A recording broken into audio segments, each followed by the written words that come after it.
हाँ जी दोस्तों, तो कैसे हैं आप सब। उम्मीद करता हूँ आप सब बहुत अच्छे होंगे। तो स्वागत है आप लोगों का ज्ञान सूत्रा के एक और नई वीडियो में, जहाँ पे कि आज हम बात करने वाले हैं डेटा टाइप्स के बारे में। तो अभी तक हमने बहुत सारे फंक्शंस के बारे में और बहुत सारे क्लॉजेस के बारे में पढ़ लिया है, बट हमने बहुत ही इंपॉर्टेंट कॉन्सेप्ट अभी तक नहीं कवर किया है, जो कि है डेटा टाइप्स। तो डेटा टाइप्स बहुत सारे एग्जिस्ट करते हैं MySQL के अंदर, बट हम उन्हीं डेटा टाइप्स के बारे में पढ़ेंगे और समझेंगे, जो कि बहुत ही इंपॉर्टेंट है और जो हमारे डेली क्वेरीज में हमें काम आने वाला है। तो पिछली वीडियो में हमने बात करा था हैविंग और वेयर क्लॉज के बीच का डिफरेंस। तो अगर आप लोगों को उसका बीच का डिफरेंस नहीं पता है, वेयर और हैविंग क्लॉज के बीच का, तो मैं रेकमेंड करूंगा आप जाके पहले वो वीडियो चेकआउट करिए और उसके बाद इस वीडियो को कंटिन्यू करिए। तो आइए चलते हैं सीधा अपने नोट्स के अंदर और देखते हैं डेटा टाइप्स के बारे में।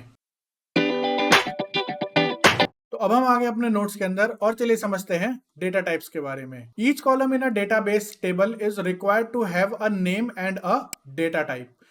तो जब भी हम टेबल क्रिएट करेंगे अपने डेटाबेस के अंदर, तो वहां पे हमें दो चीजें होना जरूरी है।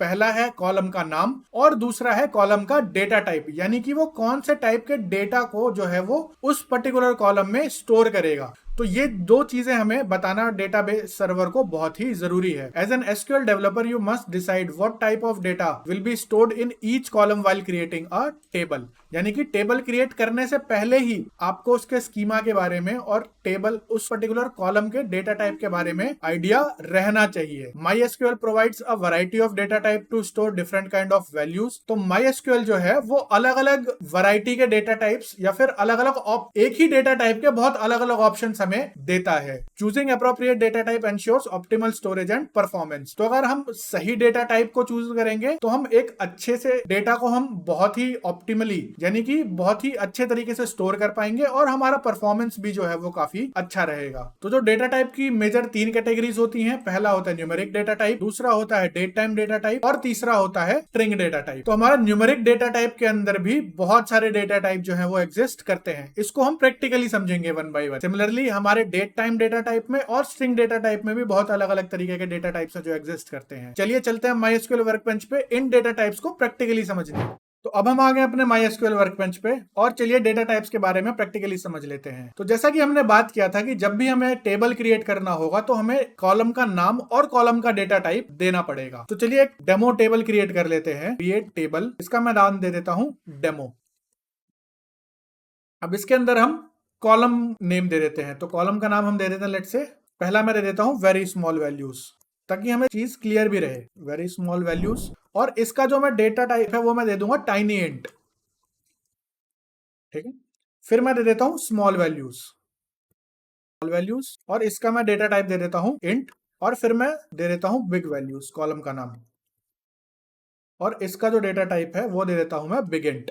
ऐसा मैंने क्यों किया अभी मैं आपको समझाता हूं। पहले मैं टेबल क्रिएट कर लूं, इसको मैं सेलेक्ट करके रन करूंगा तो हमारा टेबल जो है वो सक्सेसफुली क्रिएट हो गया है। अब अगर मुझे डेटा इंसर्ट करना है, इंसर्ट इनटू डेमो, और मैं वैल्यूज ले लेता हूं कुछ इस तरीके से। अब मैं वैल्यूज लेता हूं, सबसे पहले मैं बहुत स्मॉल वैल्यू ले लेता हूं। तो लेट सपोज मैंने वैल्यू ले लिया 2। ठीक है।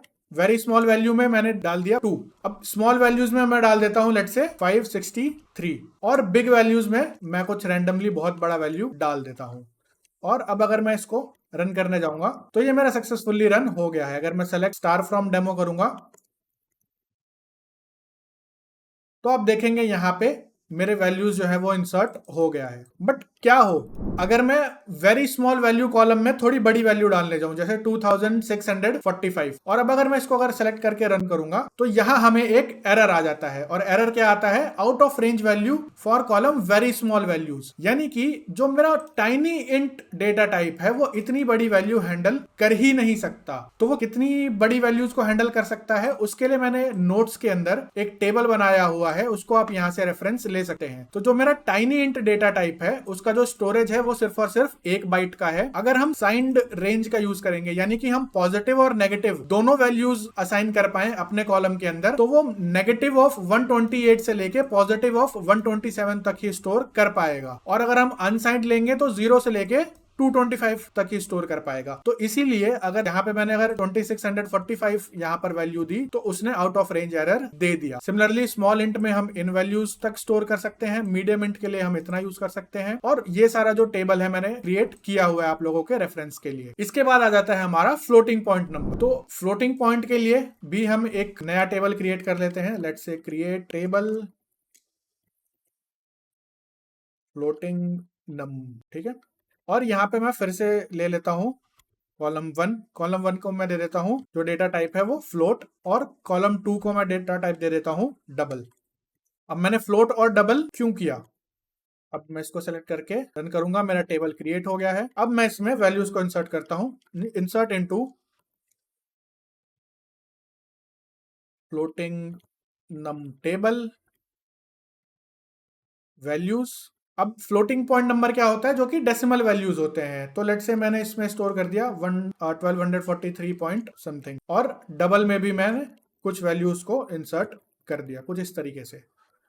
तो यहाँ पे ये इंसर्ट हो गया है। अब अगर मैं सेलेक्ट स्टार करूंगा फ्लोटिंग नंबर टेबल, तो यहाँ पे मुझे वैल्यूज जो है वो मिल जाएंगी। बट अब अगर मैं कॉलम 1 में बहुत बड़ा फ्लोटिंग वैल्यू को जो है वो इंसर्ट करने जाऊंगा तो मुझे वो एरर थ्रो कर देगा। अगर मैं इसको कॉपी करके यहाँ पे पेस्ट करूं और मैं इस नंबर को कुछ काफी बड़ा दे देता हूँ, रैंडम वैल्यू, राइट। और अब अगर मैं इसको सेलेक्ट करके रन करूंगा, ओके, तो ये यहाँ पे इंसर्ट हो गया है। बट बहुत बड़ा अगर मैं यहाँ पे नंबर दूंगा तो ये इंसर्ट नहीं होगा, कुछ आउट ऑफ रेंज एरर ही हमें यहाँ पर दे देगा। और दूसरी बड़ी ध्यान रखने वाली क्या चीज है कि जो फ्लोट है वो अप्रोक्सीमेट वैल्यूज हमें यहाँ पर देता है। अगर मैं यहाँ पे इसको सेलेक्ट करके रन करूंगा तो आप यहाँ पे अगर ध्यान से देखेंगे तो कुछ एक वैल्यू के बाद जो है कॉलम 1 में अगर आप देखेंगे तो इसने अप्रोक्सीमेट वैल्यू दिया है, यानी कि 143.43। अब यहाँ पे आगे की जो वैल्यूज है यानी कि उसका जो प्रिसीजन है वो थोड़ा कम है। और कॉलम 2 में आप देखेंगे कि इसने काफी प्रिसाइज दिया है 4423, यानी कि डेसिमल के बाद भी काफी बड़े रेंज तक यहाँ पर मुझे प्रिसीजन मिला है। तो अगर मुझे बहुत ही हाईली प्रिसाइज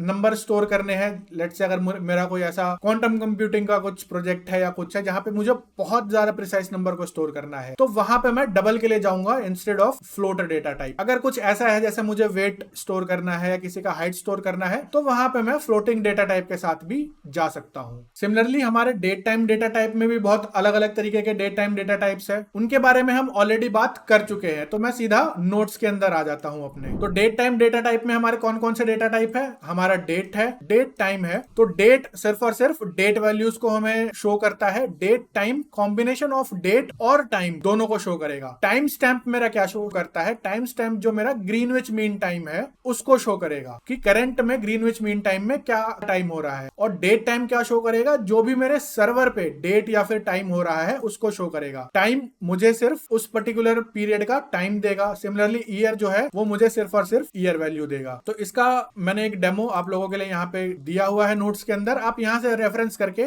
इसको समझ सकते हैं। तो सिमिलरली स्ट्रिंग डेटा टाइप में भी हमारे अलग अलग तरीके के डेटा टाइप्स होते हैं, जैसे कि कैर और वेर कैर। तो कैर का जो फिक्स लेंथ है वो कितना होता है 225। सिमिलरली वेर कैर का कितना लेंथ होता है 65,535। तो अगर मुझे कोई बहुत बड़ा वेरिएबल स्टोर करना हो जो कि वेरिएबल साइज और इसका जो लेंथ होता है वो वेरिएबल रहता है और कैरेक्टर का जो लेंथ होता है वो फिक्स्ड रहता है, यानी कि अगर मैंने कैरेक्टर डेटा टाइप चूज किया अपने कॉलम के लिए तो वो ये साइज जो है 225 कैरेक्टर साइज वो उसमें फिक्स कर देगा। इवन दो जो मैंने इनपुट दिया है वो कम हो, बट मेमोरी में जो उसका साइज रहेगा वो फिक्स्ड रहेगा। लेकिन वेर कैर में जो मेरा साइज रहता है वो डिपेंडिंग ऑन द इनपुट उसको वो मेरे स्टोरेज में बड़ा या फिर छोटा कर देगा। तो यहाँ पे वेरिएबल लेंथ का हमारा रहता है। सिमिलरली हमारे दूसरे जो डेटा टाइप्स हैं जैसे कि टाइनी टेक्स्ट, उसका जो मैक्सिमम साइज है वो सिर्फ 225 है। टेक्स्ट का है 65,000, मीडियम टेक्स्ट का 16 मिलियन और लॉन्ग टेक्स्ट का 4 बिलियन। तो अगर मुझे बहुत बड़ा पैराग्राफ वगैरह अगर मुझे स्टोर करना है तो मैं मीडियम टेक्स्ट में भी बहुत इजीली स्टोर कर सकता हूँ। तो ये थे कुछ हमारे अलग अलग डेटा टाइप्स जो कि हम यूज करते हैं टेबल क्रिएट करते टाइम